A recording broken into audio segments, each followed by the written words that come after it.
Hi, everyone. Thank you for joining us today for another Astoria Bookshop virtual event. I'm Christian. I'm one of the booksellers at the bookstore and also the events coordinator. I am very happy to introduce our guest today for Wild City, a brief history of New York City and 40 animals. Thomas has the book, so if you like, let's show it. There you go. That's what it looks like. It is very exciting, and I'm very excited to introduce and talk about the book. But before we begin, I'm going to introduce our speakers today. So Thomas Hynes is a writer who lives in Brooklyn Heights with his wife Veronica and their dog Ladybug. His work has been featured in Sierra Club, The Owl, the Travel Channel's Mystery at the Museum, Gothamist, Business Insider, McSweeney's Internet Tendency, PR Week, and Untapped New York.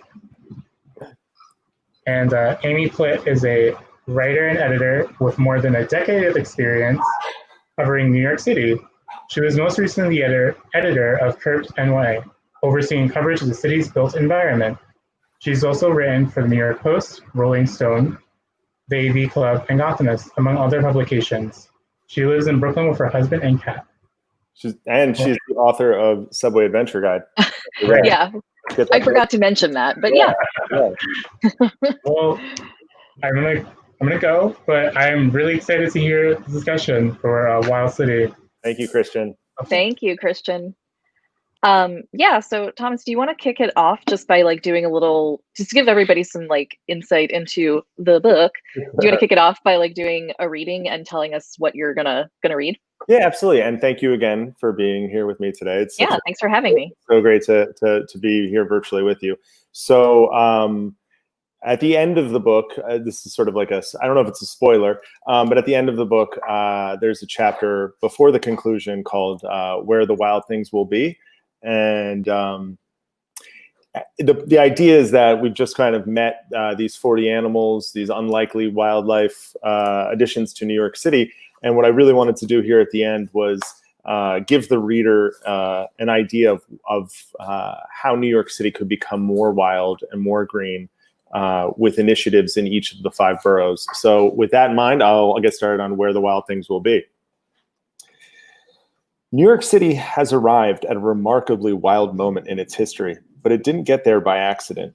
Significant ecological amends, including expanded parklands and stricter environmental regulations, made this happen. These animals are the proof that it's working. Of course, there's always more that can be done, and the city would be wise to continue investing in open spaces, green initiatives, and environmental remediation. As with all progress, critics will say it's too expensive, that it will hurt business, and that allocating too much land for public use will make traffic worse. They will call it a pipe dream. But think about it. Has this kind of investment ever been a mistake? Has anyone ever stood in a pedestrian plaza and yearned for more cars? Has anyone seen an acre of grass and wished for pavement instead? Has any city, anywhere, ever built a park, then regretted it? One of the city's newest parks is Brooklyn Bridge Park, consisting of roughly 100 acres of converted industrial shoreline. From there, you can see 4 boroughs, 2 states, the skyline, and Lady Liberty. You can also see turtles, opossums, raccoons, muskrats, lion jellyfish, and if you're really lucky, humpback whales and harbor seals.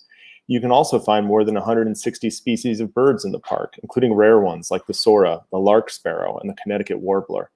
Not surprisingly, the city is moving quickly to build more of these shoreline parks up and down its coastline. These spaces appear as delightful green necklaces around the city, and one day they may serve as life preservers. These marshy, uneven edges along the shoreline parks may look wild, but they were intentionally constructed to help retain water when the next superstorm Sandy comes. In this way, these parks provide a whole different kind of peace of mind, a super absorbent reassurance against the anxiety of climate change. They are a contingency plan, a first line of defense against rising sea levels. Looking around, New York City has a number of other opportunities to make this an even greener and wilder place. Yes, these projects will require investments, sacrifice, and some creative thinking, but the payoff won't just mean more wild animals. It will also mean a cleaner and healthier city for human New Yorkers too. In Manhattan, the smallest and most crowded borough, there's not a whole lot of space available for parkland. Still, it has added hundreds of acres of green space in recent decades, most notably along its shoreline, as well as in some previously abandoned places like the High Line. One radical proposal, however, could transform the very heart of the island.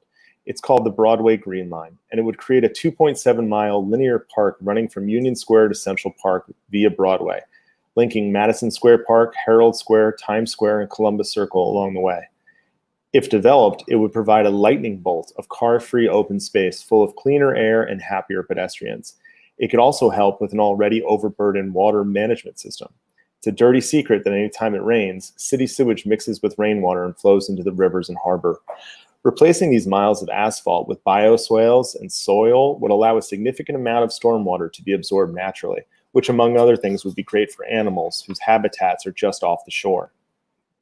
This plan is ambitious, all right, but since when has Broadway ever shirked away from a dramatic turn of events? Greening the Great White Way won't be easy, but if completed, it would be a stunning second act for one of the world's most famous streets. Across the East River from Manhattan, over in South Williamsburg, the Brooklyn-Queens Expressway cuts a trench right through the heart of the neighborhood. Not only does this open artery repel pedestrians and sequester entire neighborhoods, it also emits tons of noxious fumes to nearby residents. The Friends of BQ Green group is hoping to staunch the belching highway's effect on the community by placing 2 square blocks of platformed park over the roadway, which would include a baseball diamond, wooded areas, places for people to relax, and a way for pedestrians to leisurely cross over the buried BQE. If successful, it's a model that could be repeated in Cobble Hill, the South Bronx, and several other places across the city. There's maybe no more ambitious a greening plan than the one underway in Staten Island, where a former landfill, once the world's biggest, is being transformed into 2,200 acres of parkland, a size almost incomprehensible to New Yorkers. By comparison, Prospect Park is just over 500 acres. At Fresh Kills, a tidal creek will run through the heart of the park and be surrounded by 4 massive hills that once were, and yeah, okay, still sort of are, mountains of old garbage. Indeed, every bit of land above sea level is a covered up piece of household trash. It's an engineering marvel and surely the best case scenario for these decades worth of junk, though arguably the most incredible feature of this former landfill is all the wildlife that has returned, including foxes, egrets, coyotes, grasshopper sparrows, and much more, which are already recolonizing this recently hellish landscape. Out in Queens, the Queensway hopes to follow in the tracks of the High Line's success by converting over 3 miles of abandoned rail bed into parkland. If seen through, it would dwarf its Manhattan predecessor by nearly 3 times and incorporate playgrounds, bike lanes, and much more. These unused tracks currently stretch across and at times above the city's biggest borough, connecting a half a dozen neighborhoods, some of which lack their fair share of parks. It's not even hard to imagine how this green strip would look in Queens. The vegetation is already visible on Google Maps. All it needs now is a little community buy-in and Parks Department magic. Delaying this plan is a proposal to use these tracks to run trains directly from JFK to Midtown Manhattan. It's enough to make anyone who's ever had to drive to JFK during rush hour drool. The heavy traffic, a generations-old problem, can be traced to New York City's master builder, Robert Moses, who favored car-centric solutions over public transportation in the 20th century. But just because the city's past was dictated by a cars-first mentality does not mean its future has to be. Truly, there ought to be another way. And every year in the Bronx, over 2 billion gallons of clean, fresh water from Tibbetts Brook are routed underneath the city streets, away from its natural course in a century-old sewer that diverts the water instead to a wastewater plant on Ward's Island. In response to this needless treatment, a coalition of planners and community members have floated the idea of daylighting Tibbetts Brook. That is to resurface it above ground, making it a visible body of water again. Currently, the brook enters the Bronx from the north by way of the eponymously named Tibbetts Brook Park in Yonkers. The new plan would have the water bypass the sewer tunnel at Van Cortlandt and instead flow south and eventually out to the Harlem River in a path that's similar to how the brook once flowed. Daylighting Tibbetts Brook could also be a boon for local wildlife, as it would effectively create a green corridor from the Harlem River to Van Cortlandt Park. According to Steve Duncan, the urban spelunker who has chronicled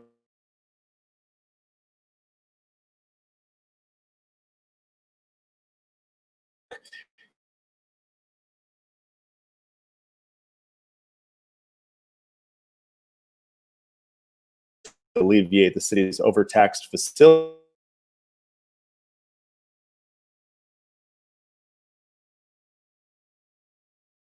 Duncan,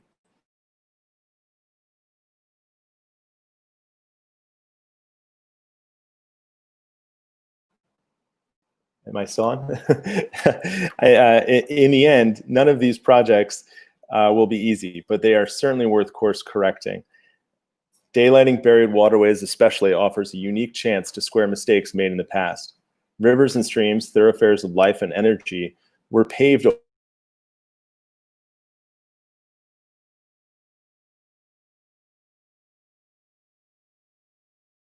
York City.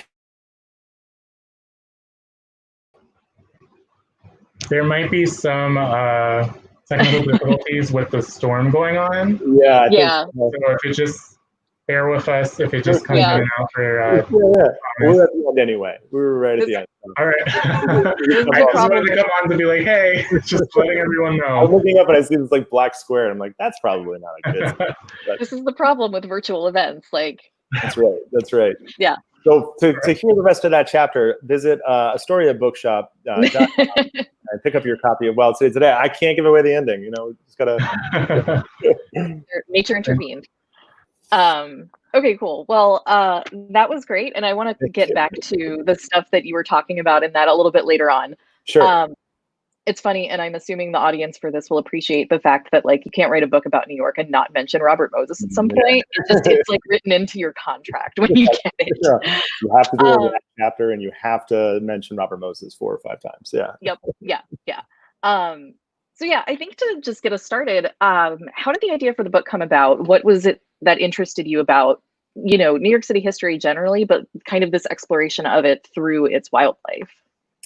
Well, for me, I had been working as like a copywriter in public relations and really wanted to do more freelance writing, and kept thinking about things to write about. And I remember I saw somebody talking about alligators in the sewer, and I remember thinking that was something only my parents, who were born and raised in Brooklyn, I thought that was just a lie they told me. And then I heard other people talking about it, and then, you know, The Simpsons make a reference to it in Thomas Pynchon's book. You know, it's kind of everywhere.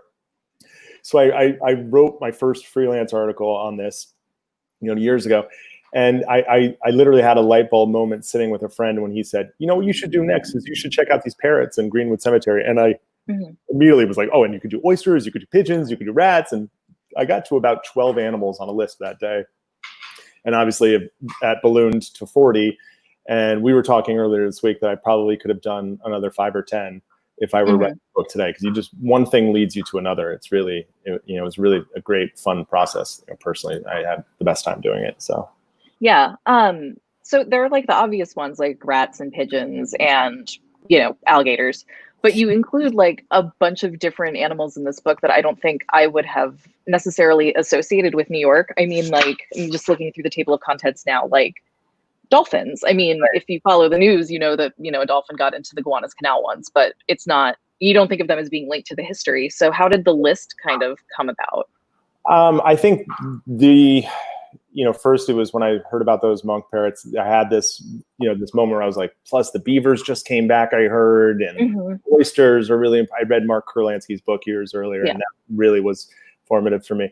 And then with the dolphins, it was the type of thing where I'd actually had seen dolphins on a whale watching tour with Gotham Whale. And kept hearing that they were getting really, like, things were actually going really well for the dolphins. And, you know, just from like a narrative perspective, like I kind of have told that story. Like, you know, it's like the arc is like, we have all this wildlife, we treat the environment poorly, we get our act together, and then wildlife returns. Like that story, that kind of arc exists in the book like 2 or 3 times. Yeah. With the dolphin, it was an opportunity to talk about the Gowanus Canal, which is what I really wanted to do. I had originally had this vision of the book where it was going to be, you know, a third of the book was just going to be about different parks and the histories of different parks. And I was able to sneak in all of those things by anchoring them to an animal. The Gowanus Canal is not a park, but it is this interesting part of the local environment, and interesting is putting it mildly. But that was sort of the way to kind of cheat, to talk about Gowanus. And similarly, the grasshopper sparrow was a way to talk about Fresh Kills Park. You know, so it was just stuff I was interested in, and I felt like I had to adhere to the rules that I had established. How did you establish those rules? Because if people who are watching this right now aren't familiar, the book is sort of organized into 5 different groupings, like the native animals, the returned animals, the newcomer animals. So how did those groupings become the sort of framework for what you ended up writing? Well, it's not a typical narrative book. It's like 40 narratives, right? I mean, there's 40 little things. And I thought the best way to really have any kind of arc to it or shape to it was to start in the beginning with the mastodons and the native animals. And then, to me, the broad story of New York City wildlife is that you have this incredible pre-Columbian environmental gem, ecological gem, and then European settlement and American, behavior ruined it, as we did for a century in a number of places. And then there's this dividing line in 1972 where things really were at their lowest, but then things really improved after that. So I saw, because you have native, returned, and newcomer, it just felt like there was some kind of motion to that story.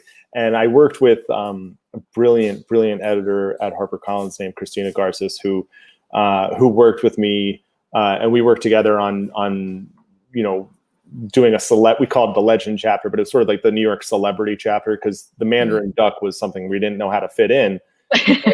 and then I thought, well, Mandarin duck is kind of like the alligator in the sewer. It's kind of like the dolphin in the Gowanus. It's kind of like the panda bear. There's these stories that don't really fit, but you think about them, they're like, oh yeah, they're kind of like celebrities, and that's a very New York thing. And the service animals or the worker animals, like, to me, New Yorkers are kind of obsessed with work. We're a hard working town, and so that felt similar to the New Yorker experience. And we were talking about this earlier the week, like, and especially the newcomer chapter, which we called it the immigrant chapter, but then we just thought, let's just call it newcomer. But it really went to especially, and I'm sure we'll talk about it later, but the monk parrots and other animals.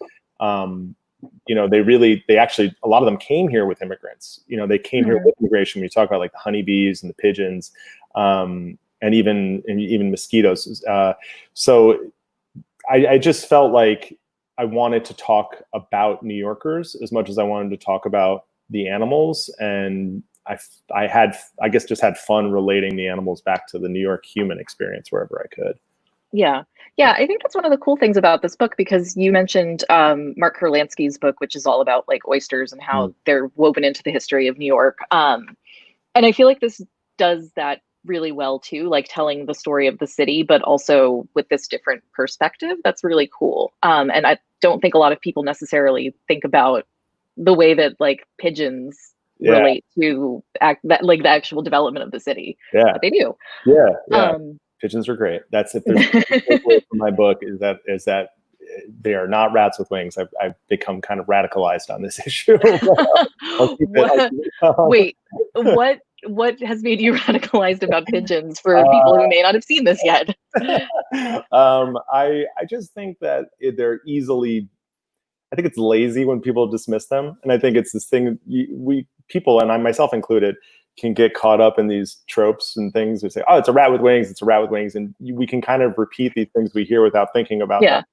And also, I think there's so much in our life that, not to get too philosophical, but that we don't really examine. We don't really like think about the birds because there's so many of them. They're not really special because they're so ubiquitous. But I think unless they're the hot dog. Yeah. If you pull that apart, you think that actually, or if you pull apart, okay, yes, they are ubiquitous, but they also are special. And I just started I started reading some books about pigeons, and I went to this talk at Brooklyn Historical Society where I was joking. I was texting my wife when I was there. I was like, it's the who's who of pigeons on this panel. So I got really into it. And in the book, I spent a lot of time talking to Rita McMahon of the Wild Bird Fund on the other side, who's, I think, if there's a Mount Rushmore of New Yorkers, she should be on the short list. She does great work there. So. Were there other animals, like, as you were writing this, where your opinion of them changed? I'm assuming like bed bugs and cockroaches wouldn't make that list, but were there any others where your preconceived notions were completely just shifted? I still hate bed bugs and cockroaches. I did not change, and I didn't change on geese. I came into this not liking geese. That's because geese are jerks. They're kind of mean, terrible animals. Yeah. Yeah.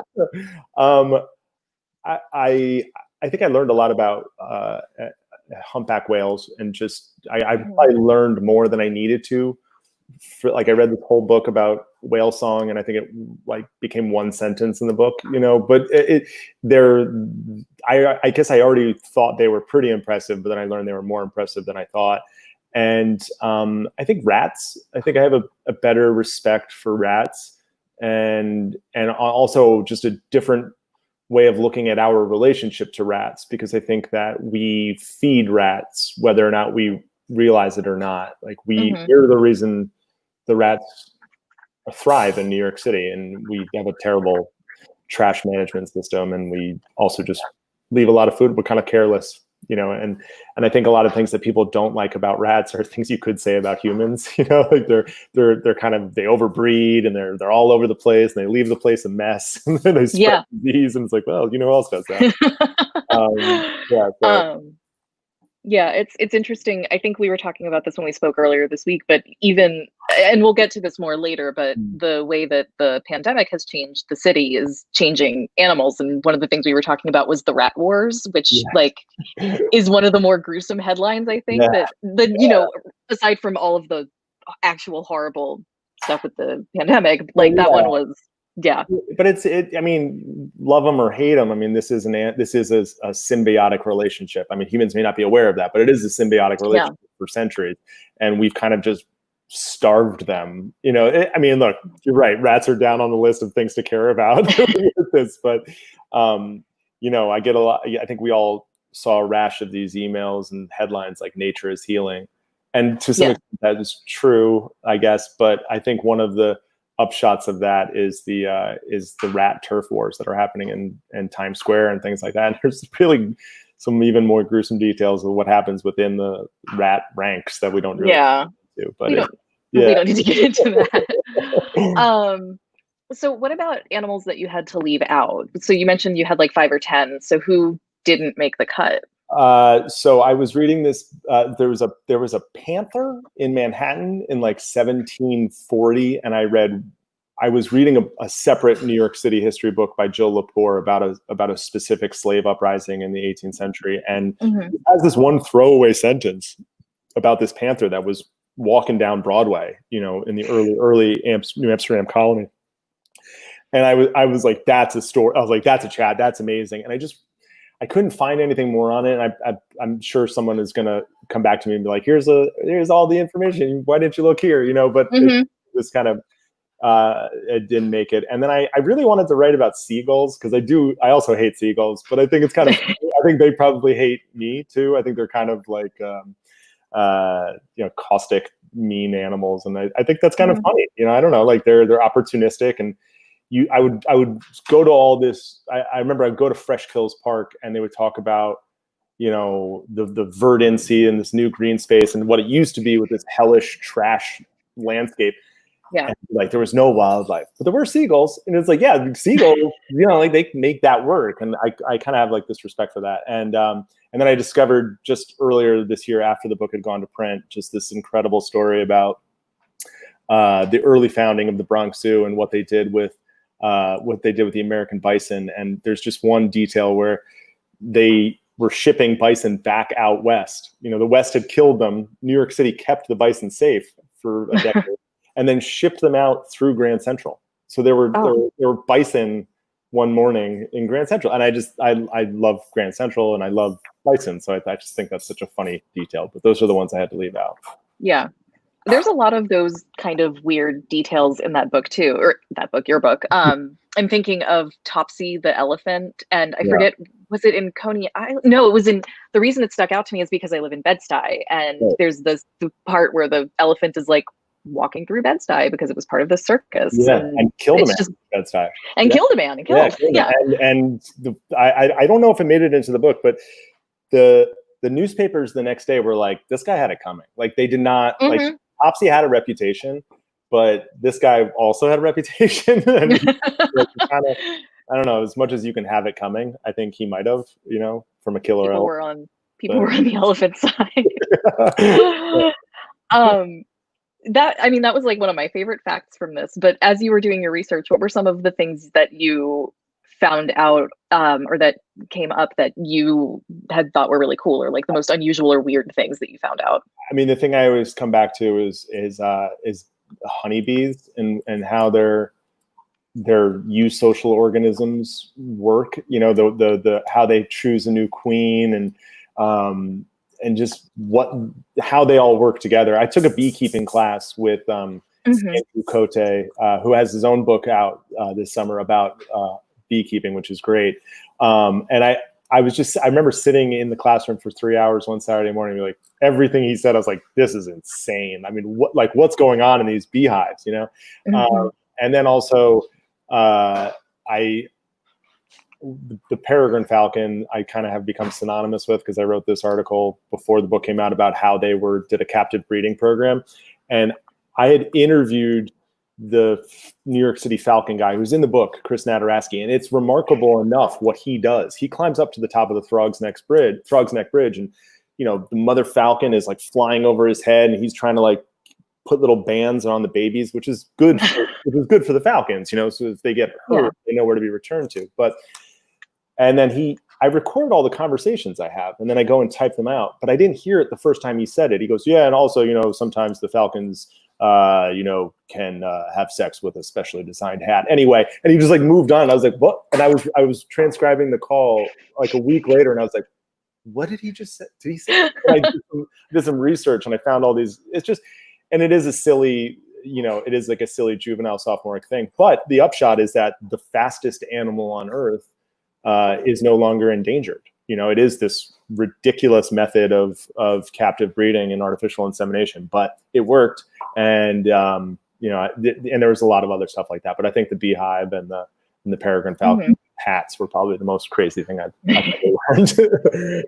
I also love that, like, this is, to me, feels like a very New York thing, that there's like a guy who's just like New York's Falcon guy. Yeah. It's like how there's that guy who works for the NYPD who does the bee unit, and his name, like, there's two of them. I know Tony Bees. Who's the other one? Yeah, there's Loriano and Mays. Mays is the other guy's last name. But yeah, they're just beekeepers who also happen to be cops. And you know, I had heard about the bee cop, and I had sent him a message on Facebook to get in touch with him, and hadn't heard back. And then was walking through Times Square one summer afternoon and saw him at work. And the illustration in the book of him up on the tree is from a picture I took. I think in the illustration, he's doing a hot dog umbrella, which he had done previously also. But yeah, they're, you know, you know, what are you going to do when a swarm of bees forms on like a June Friday? Like it's kind of a funny thing. But you call Tony Bees. Yeah. Called Bee Cop. That's what you call it. I tried to get Netflix to do a series on it, but they haven't responded yet. That'd be so good. So one of the things, and we sort of touched on this a little bit, but like in the chapter about cockroaches also, you talk about how New York sort of created the environment for cockroaches to thrive, and how so much of the built environment in the city being built up the way it has been, and its density is really responsible for how these animal communities have either thrived or, you know, not. Can you talk about that a little bit? Just like the way nature and like the natural world and the built world sort of interact here. Yeah, absolutely. And the cockroaches, I mean, I don't like seeing them, but I have a kind of respect for them in the same way I have a respect for the rats. You know, they're not here to serve us any purpose. And I think that was a thing that I kept coming back to.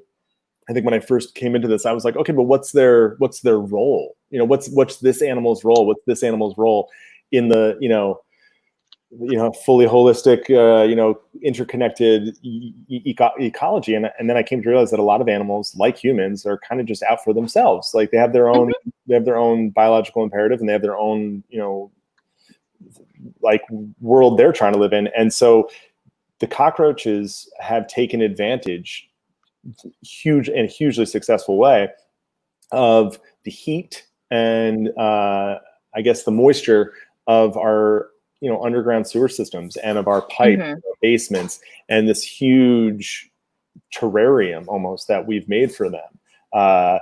And one of the things I say in the book is they adapted to live in apartment buildings just like we did. I mean, we're not we're not naturally occurring in six floor walk-ups, but we made it work, and so the cockroaches. And the one thing I will say is that about the cockroaches too is that I asked the cockroach guy, like, how could you get rid of cockroaches? Like, what would New York City do?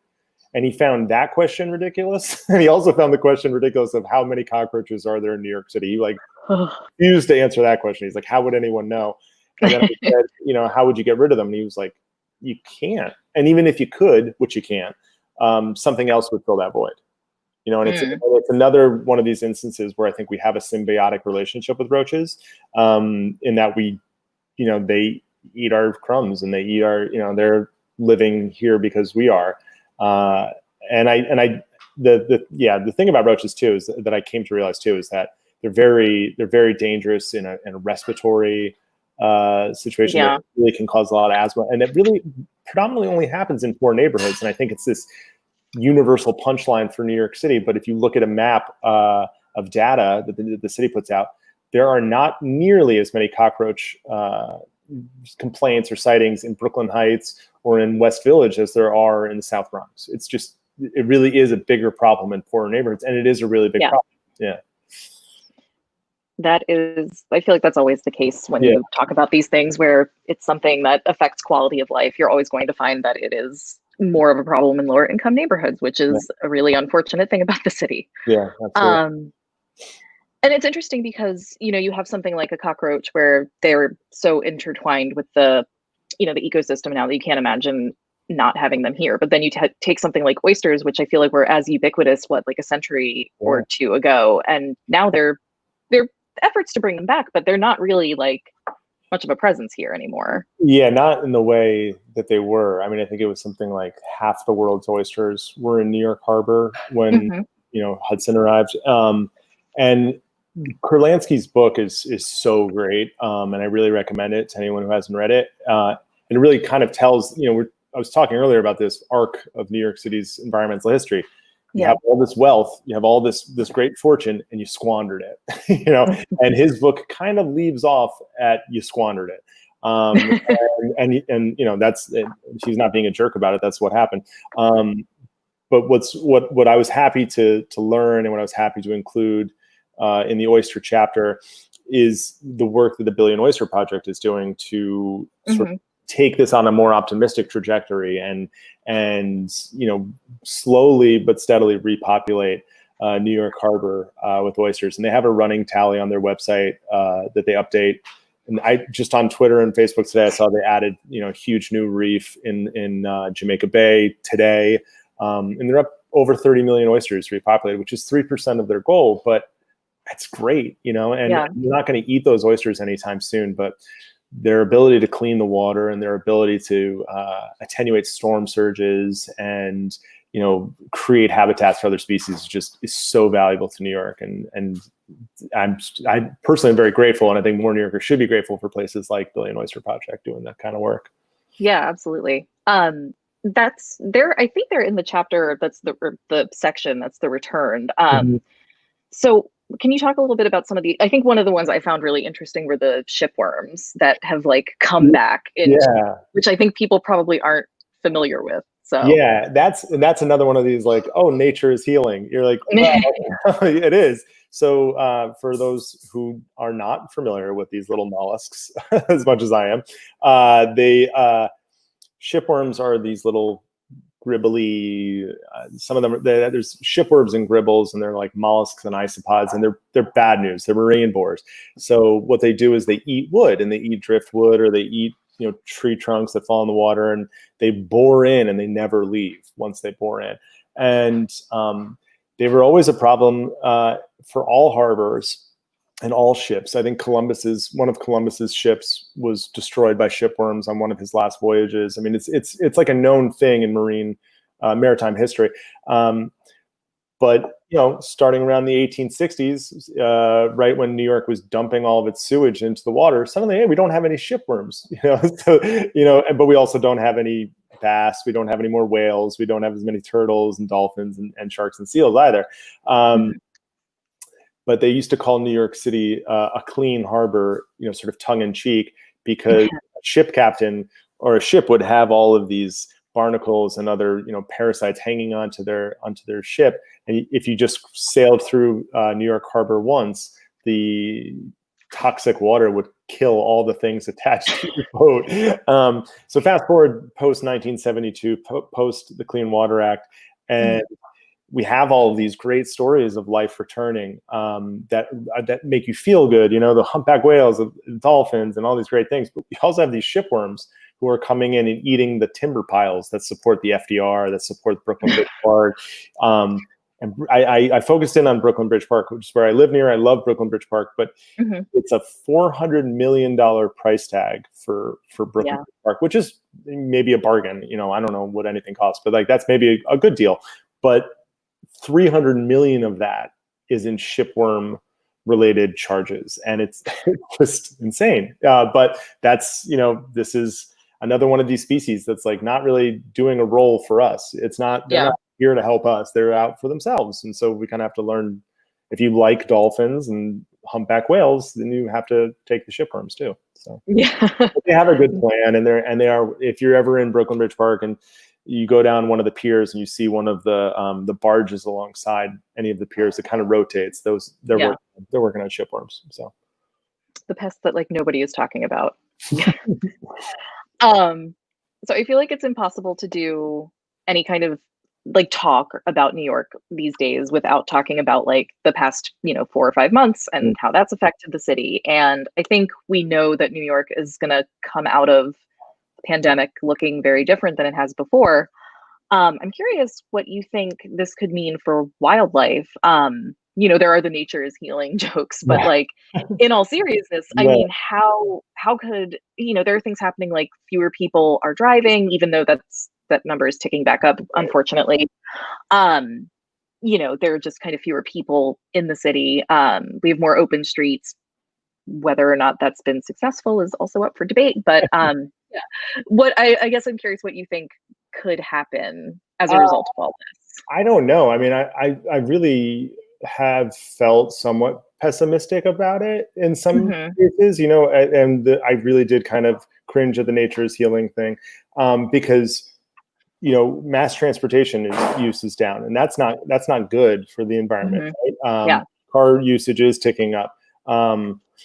Composting has been suspended. I was the most fanatic composter. Apparently, I'm the only person I know. Yeah. But I just I was composting. Yeah, of course. And I just you go to Fresh Kills and you're like, yeah, we should be recycling this trash. Jesus, what can we do? And that was on the budgetary chopping block almost immediately. And I know they've clawed back some of that budget, and they'll continue to do so. And Save Our Compost and some other community groups are doing a great job there. But that's not good for the environment. That sets us back on our 2030 goals and everything else. So the open streets thing I find really interesting, because I feel like you and I follow a lot of the same people on Twitter and the bike activists. And I fully support all that tremendously. And I know that crowd and transportation alternatives and second, all that, they've been trying to get street parking, reduced or limited or a little bit regulated. Give us some of this space back. And for better or worse, the bottom line for restaurants has forced that issue. And I mean, a parked car versus 4 tables is probably a net even on the environment. But I think I might rather see it be a bike lane or a parklet or something. But it at least shows that there is some give there, that the car lobby kind of can be pushed back a little bit. So anyway, it's a long way of answering. I think that I think this is a great opportunity for New York to kind of take a pause and see what we want to spend our money on and see how we want to use our space. And, get as far as, I think what we really need to do is get composting back as soon as possible. And, we'll see. I don't know. It's a tough outlook, but we'll see. It was nice in the first couple of months when you really could see farther with air quality. I mean, it really was a lot cleaner for a while there. I've noticed the uptick just even in the past like 2 or 3 weeks of like the parking in my neighborhood used to be, you would see tons of spots, and now it's like, oh, everybody's back, or everybody like bought a car because they don't want to take the train anymore.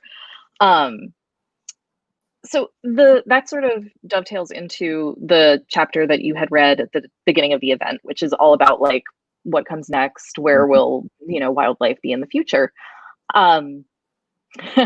How optimistic do you feel about these proposals? Which, I mean, I've covered this stuff for like years, and I think if you pay attention to New York news and politics at all, it's really hard to get these kinds of ambitious things done, especially with the budget shortfalls and everything we're facing now. So I don't know, how optimistic are you that we can get more wildlife back into the city? Well, as far as the 5 projects in the book, like, I mean, Fresh Kills is in motion, so that'll happen, the other 4, I would handicap the Bronx. The Tibbetts Brook is probably the most likely to happen. And the other ones, I don't know. I mean, it's hard for me to handicap their chances. I think the Broadway Green Line is probably difficult, but one of the upshots of COVID and the open streets is that a lot of that path was sort of cut off the traffic anyway, since so they're kind of incidentally and incrementally working towards that. But I kind of wanted to put them in the book as a challenge, and I think that especially when you think of the BQ Green, as it's called, I live not far from the BQE as it goes through Cobble Hill, and you go across one of those streets, or the overpasses, and you look across, and it's just a trench. There's no reason, if they can put, a 1,000-foot skyscraper on top of the Hudson Yards, like surely they could put, like a bocce court on top of the BQ in Cobble Hill. And I just keep coming back to, and I am pessimistic, and I know that these things are very difficult, but I think the messaging, and I really try to hammer this point home, is that it's never been a bad idea. So even if a naysayer is like, well, X, Y, and Z, I just think that it's never turned out to be a bad idea to invest this money. Now, where does the money come from? How do you combat NIMBYism and other interests? I don't know. But what I wanted to add to this conversation was just a challenge, saying, why don't we cover the BQE? Why don't we turn Broadway into a park? I'm not the one who's going to be able to do it. I was hoping to at least start some conversations. So yeah, and I think what's interesting about that, and everything that we've sort of learned about COVID in the however many months since this has been going on, is the importance of open space and people having that space to be outdoors, but also like apart from one another. So it seems like a no-brainer to just kind of advocate for that. Like a relatively cheap, super resilient democratic solution, that is great when there isn't a pandemic too. It's not like we're going to give Brooklyn Bridge Park back once we get a vaccine. I mean, it's going to be great next year too. So yeah. Your book doesn't really advocate, though. It's a history, and it obviously talks about the things that could help this all come back. But for people who are sort of like, what do we do? How do we actually make this a reality? What would you say to them? I mean, vote for the right people. But I also think that there's a heated conversation and a probably very necessary conversation about budget justice right now. And I think that, and I'm not going to wade into that, but I'm not going to say we should defund the police or not, but I think we haven't had a problem defunding park budgets. We have not had a problem defunding healthcare and education.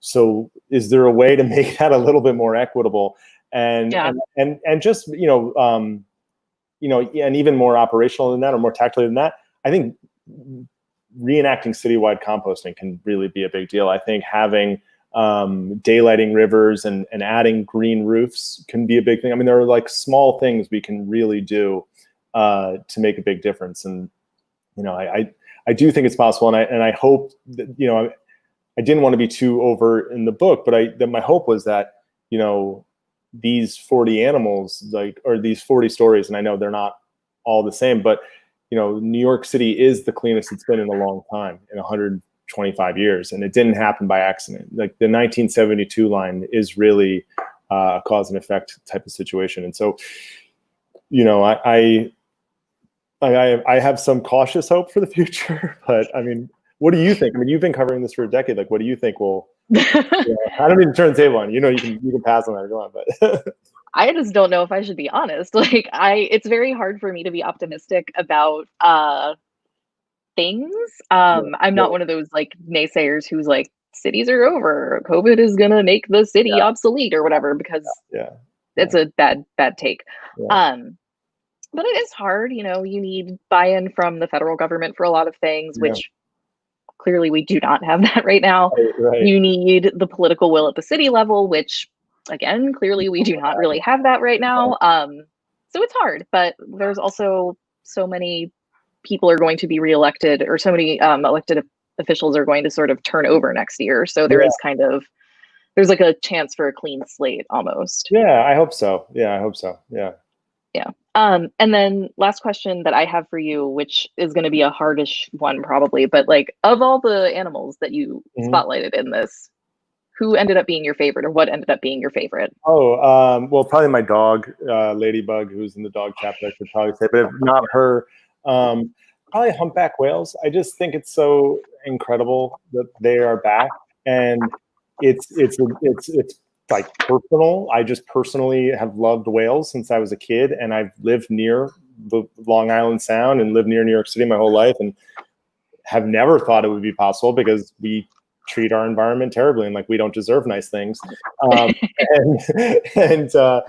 And you know, also when you get into the granularity of that story, like the Atlantic Fishery Commission was like, reduce the allowable catch of menhaden by 25%. It's a new law. And then 2 years later, there are whales. So it's like the bigger message I'm trying to get across in the book is that these regulations can work, and, you know, these downstream effects are more wildlife. But also I went whale watching with Paul Susuerta of Gotham Whale, and really just couldn't believe it. Like, I just couldn't believe it. So it is, I'd say that's probably my favorite. Yeah. Yeah. You said that the chapter about dogs features your dog. Is she one of the illustrations? Yeah, she's the spot illustration. Yes, she's right here. Yes, that's her. Yeah, that's her. Yeah, and in the full page, I think the Chihuahua in the bag is Kath Nash's dog, the illustrator's dog. Yeah, and the illustrations are really great too. Like that really makes the whole thing come alive. I have to say personally, my favorite chapter is the cat one, because I'm a cat person, and I used to live right by the Brooklyn Cat Cafe, and some friends of mine adopted a cat from there. So cool. Yeah, no, they're great. They're really great what they're doing, and it's that's a story, like the cat problem in New York City. Like, it's a problem for cats. You know, like it really. Yeah. It's it's not great to release a cat and be like, oh, they'll fend for themselves. Like, it's not good for the ecosystem. It's not good for the cat. And just about the illustrations of that book, I spent a whole morning making the cat pun titles on the books. The Great Gatsby, and How to Kill a Mockingbird, and Slaughtermouse 5, and the Meower Broker, which I was told to get rid of. And I was like, we have got to put the Meower Broker. And that was good. The one they cut was The Death and Life of Great American Kitties. They're like, nobody knows what that is. So I settled with the Meower Broker. But no, the Meower Broker is great. It's also funny because you have these like connections between the animals too, because I think there's an earlier chapter where you talk about the feral cats in Brooklyn Bridge Park, or maybe it is in the cat chapter, but like just all these connections. Well, yeah, like the diamondback terrapins in Jamaica Bay are hunted by the raccoons, and the pigeons are eating the falcons, and even the shipworms. Like, I went to go hear a guy talk about whales, and he just was like, by the way, there are these little shipworms, and it's an ecosystem, right? I mean, they are all really connected. So Yeah, for sure. Well, hopefully it will help people see the city in a different way. Yeah. Yeah. So we have like 10 minutes left. So if there are any questions, I think now is the time for that. I know my cousin had a question about if the Mets were a animal, what would they be? And he doesn't like even care about baseball. He's just troll. So I would say that you're still not allowed to ask questions, Dylan, but the answer is either the Yellow Parakeet of 2015, which was their World Series run team. They kind of had this mascot of a yellow parakeet because it landed on the netting during a game. And then, of course, famously, the Black Cat of 1969 that ran across the Chicago Cubs dugout. And they won that World Series. So that was so the questions I got earlier today. Yeah. They did indeed win that World Series. I'm from Baltimore, and they won against the Orioles. So yeah, Davey Johnson. This is getting off topic. Davey Johnson made the last out in that World Series, and then was the manager of the 1986 Mets team. Amazing. New York City history. all over the place. Cool. I'm not sure if there are any other questions. I have a question. Go ahead, Christian. Actually, hi. So did anything come up in your research about coyotes in New York? Because I know someone mentioned that there was like a coyote in Queens that appeared above a bar. Yes. Yes, so, LIC bar. I'm curious.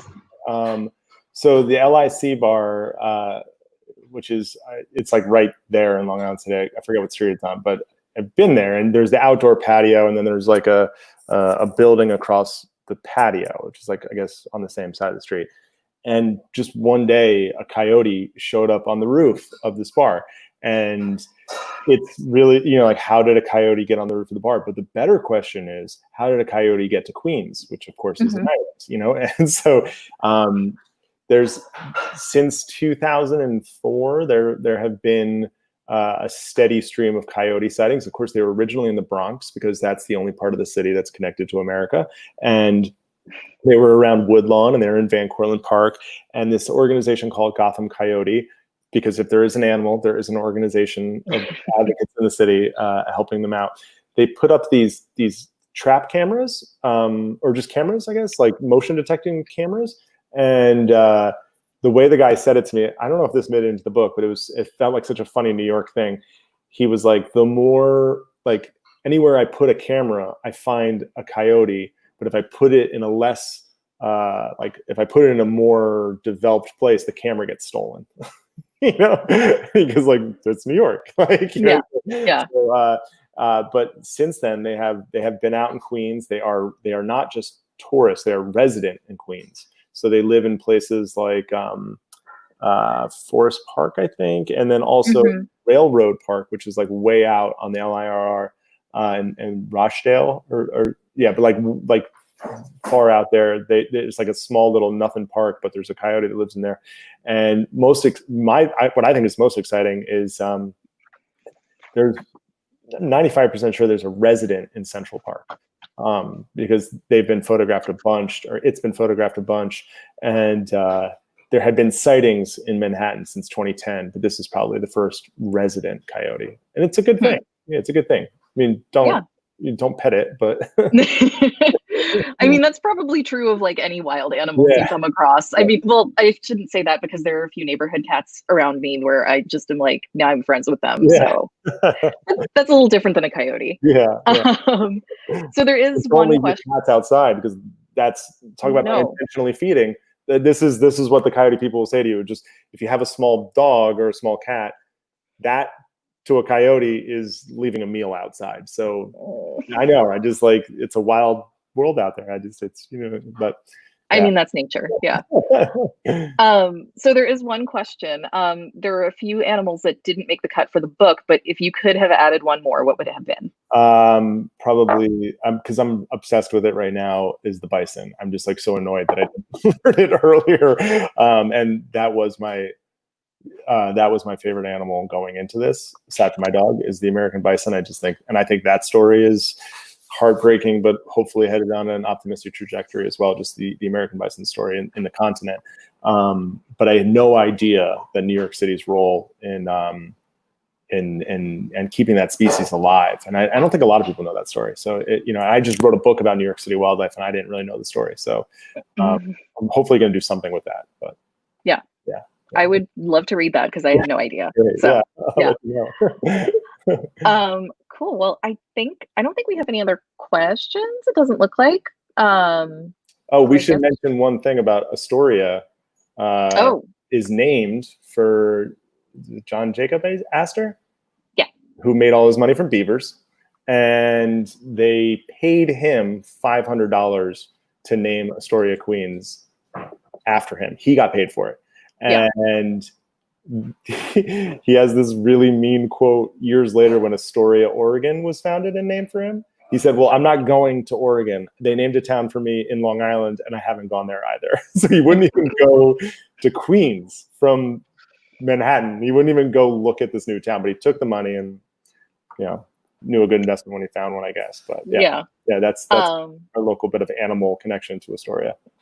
I feel like since I wrote a book about the subway, I should also share this subway fact that if you're ever traveling on the 6 in the Astor Place station, they have the mosaics of beavers, and it's because of the Astor family and Astor Place and all that stuff. So that was one of those hidden in plain sight things for me when I was writing the chapter. I was like, oh my God, there actually are beavers on the flag. There are beavers at Astor Place. They're kind of everywhere. So yeah.